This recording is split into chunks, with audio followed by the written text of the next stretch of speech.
napenda kuiombea nchi yangu mimi, amen, kwa sababu sina Tanzania nyingine. Naomba mfahamu hilo, amen. Mimi sina Tanzania nyingine. Watoto wangu mimi hawana Tanzania nyingine. So imekuwa kawaida yangu kuombea nchi. Kwa hiyo jana nilikuwa naombea mambo mengi.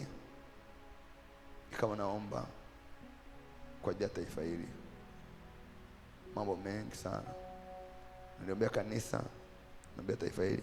Then Mungu akaniambia jambo la ajabu sana. Nikaona niko mwaka 2027. Nikaona Tanzania imekuwa ni nchi ya pekee safi sana. Nikaona nasikia kufurahi sana. Then Mungu akanipeleka 28, nikasikia furaha ajabu sana. Kwa hiyo akaniambia niwaambie watu hawa, miaka inakuja Tanzania will be the best nation.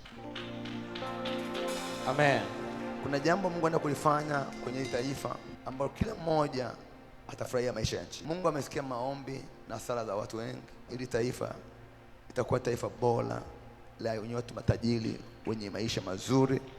So kuwa na neema, kuwa na tumaini hili. Mungu ametuandalia mema mbele. Kwa kaniambia niwaambie watu hawa, Tanzania ni nchi bora. Mwaka 27, 28 mtaona maisha ambayo hamkuwahi kuyaona. Praise God. Then akaniambia jambo jingine la ajabu sana ambalo aliniambia mwaka 2021 mwezi wa 7. Nikalisema na kanirudia tena. Akaniambia jambo lile lile alioniambia mwaka 21 mwezi wa 7, nikalisema hapa. Na akaniambia tena mwaka 21 22, nikalisema tena. Na naomba tena niliseme tena mahali hapa. Akaniambia kwa msimu. Akaniambia wale waombao waombe. Then nikaona Nyerere muasisi wa taifa hili. Amen. Then nikaona miaka ya utawala. Then nikaona baada ya miaka ya utawala nikaona viongozi wengine waliofuata. Then nikaona walitoka wote, Mkapa, Kikwete, Magufuli. Amen. Then nikaona ametoka Nyerere akafuata Mama Samia. Wengine wakafuata na namba za miaka ya utawala. Nikaona maono hayo. Amen. Kwa nikaona namba ya miaka ya utawala. Mungu akaniambia after Nyerere atakayefuata ni Mama Samia. Amen.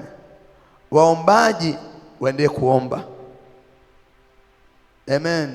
Na waombe Mungu afanye. Amen. Na ndivyo ilivyo. Na muombe sana. Hii ni neema na ni baraka. Praise God. Ina mkono wako juu tuombe. Bwana Yesu, asante kwa ajili ya Tanzania. Asante kwa ajili ya baraka ulizoziandaa. Bwana Yesu, tunaomba nchi yetu iwe bora kiuchumi, kimaendeleo.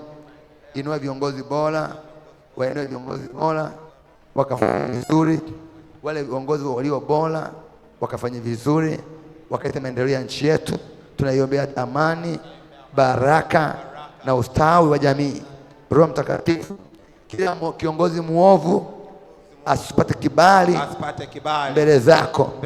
Fanya taifa hili viongozi walio bora waendelee kuwa bora, wakafanya vizuri, waendelee kuwa bora na wakafanya vizuri, katika jina la Yesu mwana wa Mungu aliye hai. Amen.